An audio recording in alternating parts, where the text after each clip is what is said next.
mettre des années. Mais quoi qu'il arrive, l'ennemi est là et j'ai une mission à remplir. À couvert! Capitaine Hayakawa, je reviendrai.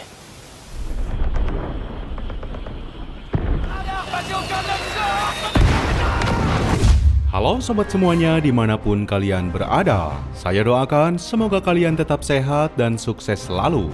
Amin. Kali ini saya akan mereview sebuah film biografi sejarah, tentunya yang dikisahkan serta diangkat dari kejadian yang benar-benar nyata, yaitu tentang salah satu prajurit Jepang pada masa Perang Dunia Kedua bernama Hiro Onoda, yang tetap memilih bersembunyi di dalam hutan dan menolak untuk percaya bahwa negaranya telah kalah dan perang telah berakhir. Maka dia tetap memutuskan untuk bertahan hidup sendirian di hutan belantara Filipina. Sampai akhirnya keajaiban terjadi dan dia bisa ditemukan kembali 30 tahun kemudian, tepatnya pada tahun 1974. Seperti yang dikatakan sejarah, pada masa Perang Dunia II, Jepang sangat berambisi untuk menguasai wilayah Asia Tenggara yang sangat kaya akan sumber daya alam. Maka dari itu, Jepang memperkuat posisinya di wilayah Filipina, yang kala itu pihak Amerika sudah menguasai sebagian besar wilayah perairan Pasifik, dan kini mulai menargetkan Filipina untuk diambil alih. Hingga Jepang mengirimkan beberapa prajuritnya, termasuk perwira intelijen dari Angkatan Darat Jepang. Walaupun kemudian Jepang harus kalah pada pertempuran di Filipina, yang memaksa semua prajuritnya lari sampai masuk ke dalam belantara hutan Filipina untuk bertahan hidup. Lalu bagaimana kisah selengkapnya? Langsung saja kita simak alur cerita dari film.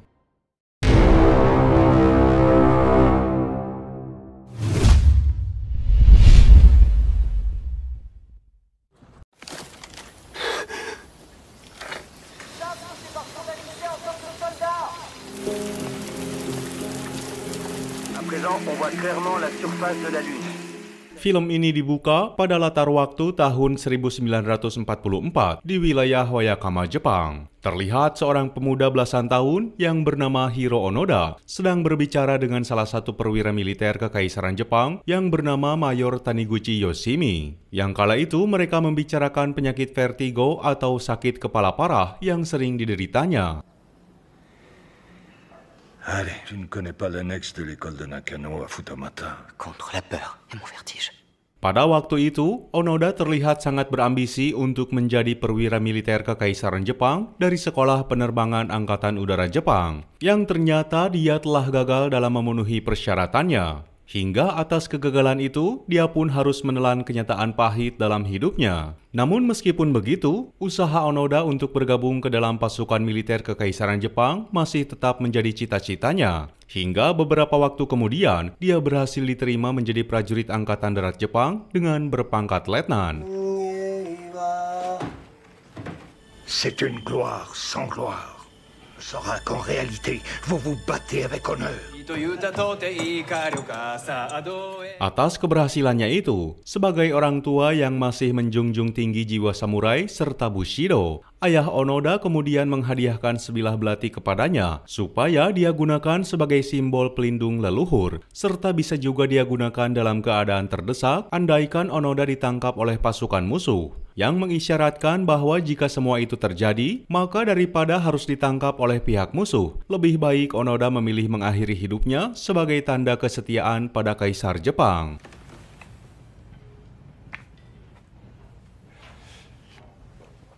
Satu minggu kemudian, Onoda mendapatkan tugas pertamanya sebagai prajurit dari Kekaisaran Jepang, yang mana kala itu dia harus ditugaskan ke kawasan Asia Tenggara, tepatnya di Pulau Lubang yang merupakan salah satu pulau di negara Filipina. Maka dalam tugas itu, sebagai prajurit dari Kesatuan Intelijen Angkatan Darat Jepang, Onoda diberikan misi untuk memberikan setiap laporan yang ada di pulau itu kepada seorang kapten bernama Hayakawa. Karena pada saat itu ternyata diketahui bahwa pasukan Amerika telah berhasil menguasai wilayah Pulau Luzon, Filipina, dan itu berarti ancaman besar bagi pihak Jepang. Maka untuk itu, Onoda memberikan saran kepada semua prajurit Jepang agar sebisa mungkin mereka menyetok makanan serta amunisi. Karena dia sangat meyakini bahwa mereka akan ditugaskan di wilayah pegunungan hutan terpencil demi bisa menahan laju pergerakan Amerika. Meskipun ternyata para pasukan dari Kapten Hayakawa menganggap remeh saran yang diberikan oleh Onoda hingga mereka mengabaikannya.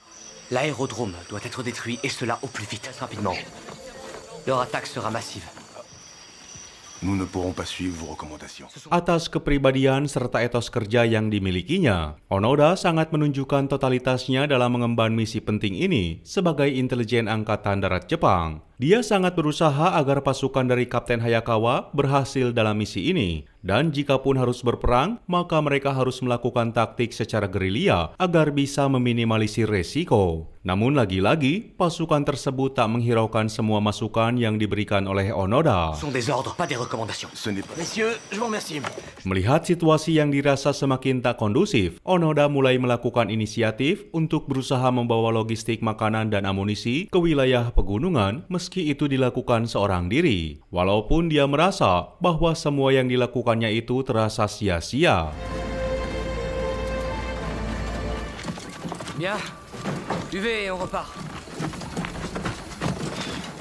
Setelah pekerjaannya telah selesai, tiba-tiba secara mengejutkan, mereka diserang oleh pasukan Amerika di Pulau Tilik yang tak jauh dari garis pertahanan mereka. Dan di saat yang sama pula, Kapten Hayakawa yang selama ini mengidap penyakit serius, dikala itu penyakitnya kambuh. Hingga Onoda meminta kepada sang kapten agar secepatnya menyerahkan komando kepadanya. Partir. Capitaine Hayakawa, laissez-moi le commandement.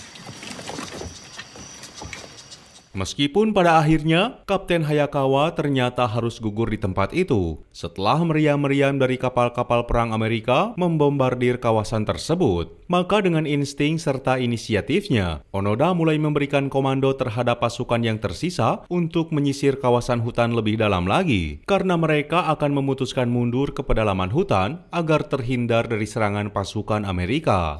Il faut évaluer combien de temps on pourra tenir.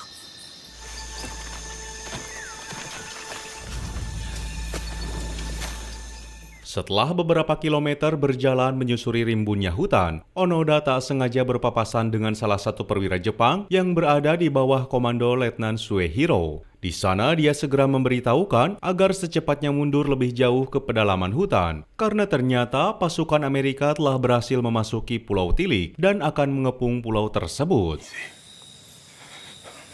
Les Américains. Ils ont été décimés à Tilik. Tapi dengan keberanian serta jiwa pantang menyerahnya, Onoda malah berencana untuk membuat strategi taktis, yaitu untuk menggabungkan pasukannya dengan pasukan yang dibawa oleh Letnan Suehiro, agar mereka bisa melakukan pertahanan di titik itu dan memberikan perlawanan kepada pasukan Amerika. Hingga setelah rencana tersebut disetujui oleh kedua belah pihak, kala itu di dalam sebuah goa tempat di mana Onoda menyimpan amunisi serta perbekalannya, tiba-tiba saja Letnan Suehiro merubah pikirannya dan membatalkan strategi itu. Dia lebih memilih untuk berpencar dengan anggota yang lebih kecil, yang bertujuan agar bisa menghindari jumlah korban jiwa apabila mereka terpaksa harus berhadapan dengan musuh. Hingga akhirnya mereka pun menyepakati usulan tersebut. En deux sections. Vous serez dans ma section. Les autres, vous allez avec le lieutenant Suehiro. Parce que vous vous tenez encore comme de vrais hommes. Singkat cerita, keesokan harinya, Onoda bersama pasukan lainnya terpaksa harus berpencar, dan kini dia akan bersama dengan 3 prajurit yang selama ini setia kepadanya, di mana mereka bernama Shimada, Akatsu, dan Kozuka. Mereka mulai berangkat memasuki hutan belantara dan terus menyisir setiap sudut wilayah itu lebih dalam lagi, yang sepertinya hutan itu jarang sekali terjamah manusia.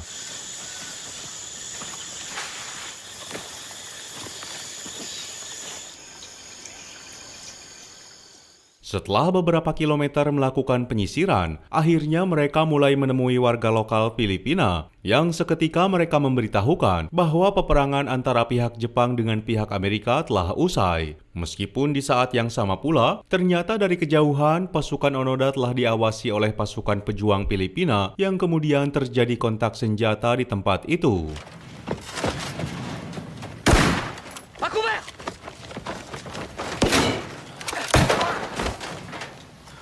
War over.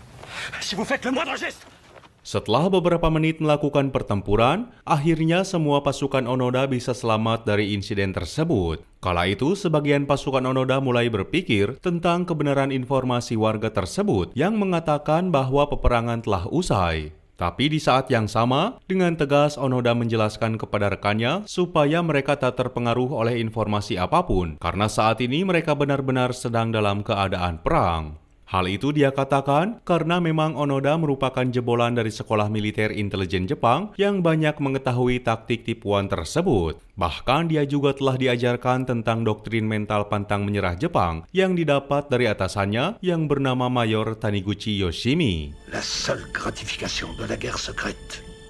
Mensonge, trahison, perfidie. C'est quel genre de formation? Vous allez m'écouter sans m'interrompre. Nous inculquerons des principes et des règles qui doivent rester secrets. Selain itu, meskipun Onoda berasal dari keluarga yang menjunjung tinggi nilai-nilai budaya samurai Jepang, namun dia memerintahkan kepada setiap pasukannya agar tak melakukan harakiri apabila sedang terdesak. Dia berharap agar semua pasukannya bisa tetap hidup, karena selama ini dia sangat meyakini tentang janji atasannya yang menjanjikan bahwa mereka akan memberikan bantuan, serta akan menjemputnya jika perang telah usai. N'attendez ni gratitude ni récompense. Tout est permis. Nous reviendrons pour vous. Dari sanalah, Onoda mulai menyampaikan tentang misi sebenarnya yang harus mereka lakukan dalam operasi ini, yang mana mereka harus bisa menghancurkan infrastruktur pangkalan udara musuh yang berada di pulau tersebut, supaya pihak Amerika tak bisa menggunakannya untuk kepentingan angkatan udara mereka. Dan itulah cara satu-satunya agar Jepang bisa mempertahankan Pulau Lubang, serta melindungi kawasan Asia Tenggara dari ancaman serangan udara musuh. On dû être assigné sur les îles stratégiques du Pacifique. Tenir à tout prix Lubang. Setelah beberapa hari mereka bertahan di dalam hutan, kini Onoda telah berhasil membangun basis pertahanannya yang berada di wilayah pegunungan Dongko. Tempat itu dipilih supaya mereka bisa berdekatan dengan pemukiman warga hingga mereka bisa menjarah pertanian serta ternak milik warga untuk dijadikan sumber makanan. Dan untuk menghilangkan jejak, mereka selalu membakar lahan serta sisa-sisa jarahan mereka. Kemudian Onoda juga berhasil membuat gubuk perlindungan yang terbuat dari bahan alam untuk dijadikan tempat istirahat bersama rekan-rekannya. J'ai vidé le bidon. On va appeler ça les signaux de fumée.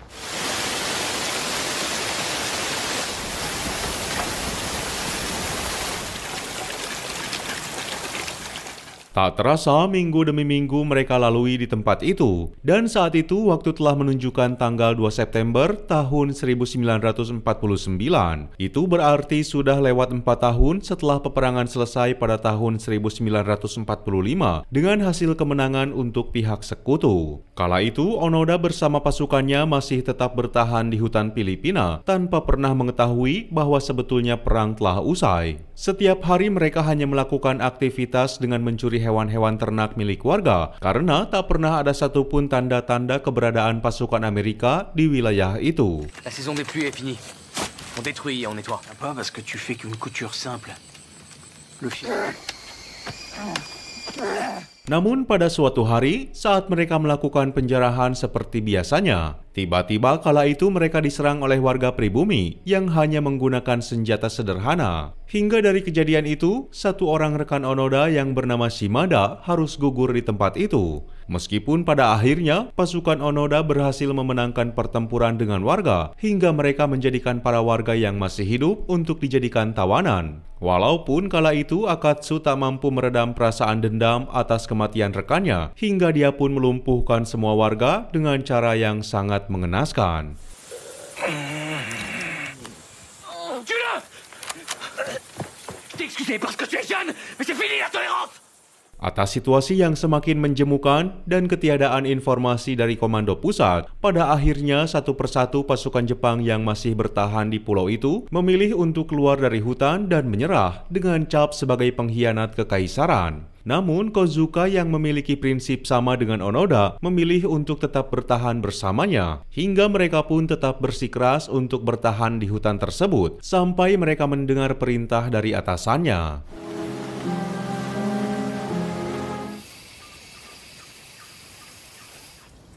Le vent du sud souffle. Kini mereka hanya berdua di hutan itu, dan mereka masih belum menyadari bahwa saat itu waktu telah menunjukkan tanggal 1 Januari tahun 1950, yang berarti 5 tahun setelah Perang Dunia Kedua berakhir. Dan sampai saat ini, Onoda masih tetap memegang janji kepada atasannya untuk menunggu sang atasan menjemput mereka dari tempat itu. Hingga beberapa hari kemudian, saat mereka melakukan penyisiran ke wilayah utara, dari dalam hutan itu mereka mendengar samar-samar suara yang memanggil namanya dan memberitahukan bahwa perang telah usai. Namun Onoda masih tak mempedulikan panggilan itu karena dia mengetahui bahwa itu bukanlah suara dari atasannya, yaitu Mayor Taniguchi. C'est ton frère, c'est Toshiro. Venez! Vous pouvez sortir sans crainte! Toutes ces années, ils savent que c'est par condamnation.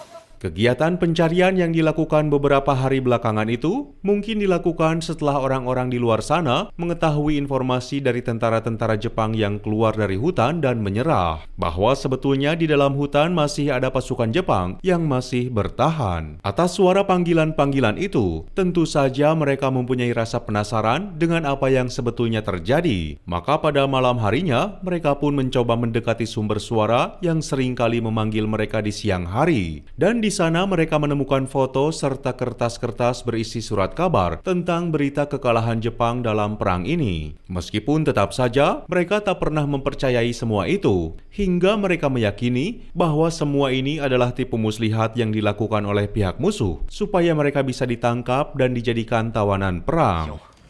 Ils partent des originaux et ils trafiquent les articles. Foutaise tout ça. Je parle de l'armée, je comprends absolument rien.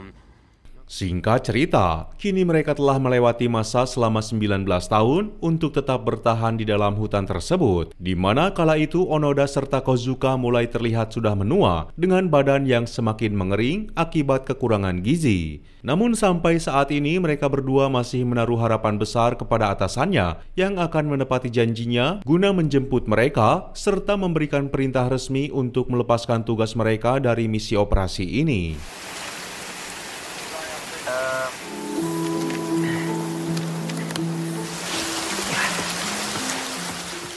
Pada malam harinya, mereka berdua sangat merasa terkejut saat melihat seorang wanita pribumi yang sedang berteduh di dalam gubuk, yang mana wanita itu bernama Inies. Kala itu mereka mengira bahwa wanita itu adalah seorang petani lokal yang tersesat di dalam hutan, hingga mereka pun sepakat untuk membantunya. Namun siapa sangka, ternyata wanita itu tiba-tiba mengeluarkan sebuah senjata dan secara spontan dia menyerang Kozuka, hingga Kozuka mengalami luka tembak yang cukup parah di kakinya. Dan atas kejadian itu, dengan terpaksa Onoda harus melumpuhkan wanita itu hingga dia pun tewas seketika.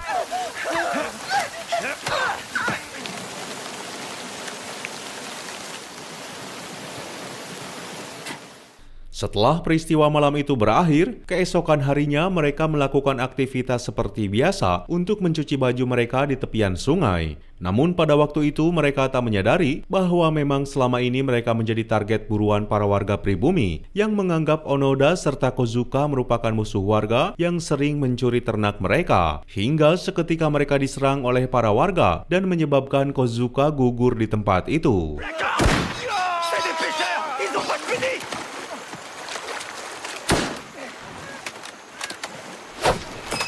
Dari peristiwa itu, kini Onoda harus merelakan sahabatnya gugur dan saat ini dia harus hidup seorang diri. Hingga waktu ke waktu kian berlalu dan kala itu telah menunjukkan tanggal 16 September tahun 1973. Pada saat itu, Onoda masih tetap bertahan dan tak ada sedikit pun pikiran untuk menyerahkan diri supaya dia bisa keluar dari hutan itu. Maka untuk mengobati perasaannya, dia memutuskan untuk mengunjungi makam-makam rekan seperjuangannya yang telah gugur, yang sebelumnya berhasil dia kuburkan di hutan itu.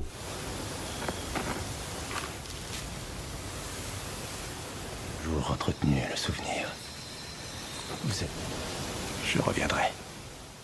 Situasi keanehan pun mulai terjadi saat di tempat itu pula Onoda mendengar samar-samar alunan musik Jepang yang menjadi lagu favoritnya. Maka dia pun mulai mendekati sumber suara tersebut, yang mana di tempat itu Onoda melihat seorang pemuda Jepang yang memang dia sengaja datang ke hutan itu untuk mencarinya. Hingga dalam kesempatan itu, untuk pertama kalinya Onoda memberanikan diri untuk berkomunikasi dengan orang asing.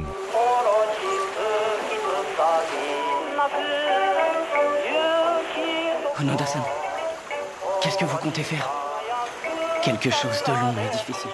Setelah mereka memperkenalkan diri serta bercengkrama satu sama lain, dari sanalah Onoda mulai meminta pemuda itu supaya dia bisa mencarikan informasi tentang atasannya yang bernama Mayor Taniguchi. Karena Onoda tetap bersikeras bahwa beliaulah satu-satunya orang yang bisa memberinya perintah serta memberhentikannya dari operasi ini. Hingga atas informasi itulah, pemuda itu langsung kembali terbang ke Jepang dan berusaha mengabulkan permintaan Onoda.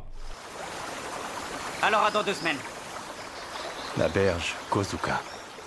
Beberapa minggu kemudian, pemuda itu kini akhirnya telah berhasil menemukan Mayor Taniguchi yang ternyata sekarang dia telah pensiun. Bahkan usianya sudah renta serta telah lupa akan masa lalunya sebagai seorang komandan yang membawahi seorang letnan bernama Onoda. Namun usaha pemuda itu akhirnya berhasil mengembalikan ingatan purnawirawan Taniguchi dan seketika dia mengenali Onoda, yaitu salah satu prajurit terbaiknya saat dia tugaskan di Filipina pada masa Perang Dunia Kedua di wilayah Pasifik. Sortira pas de la jungle. Qu'il faut qu'il en reçoive l'ordre. J'ai entendu parler de lui. Et de sa présence à Lubang. Que je ne le connais pas. Je ne connais ni cet homme ni cette île dont vous me parlez.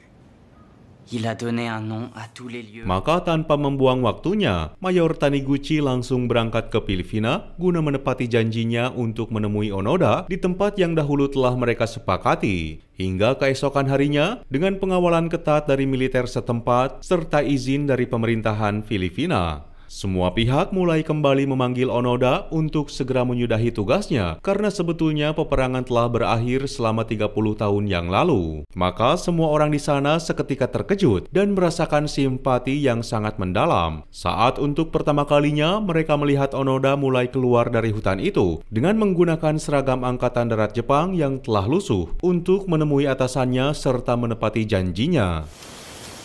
Onoda-san!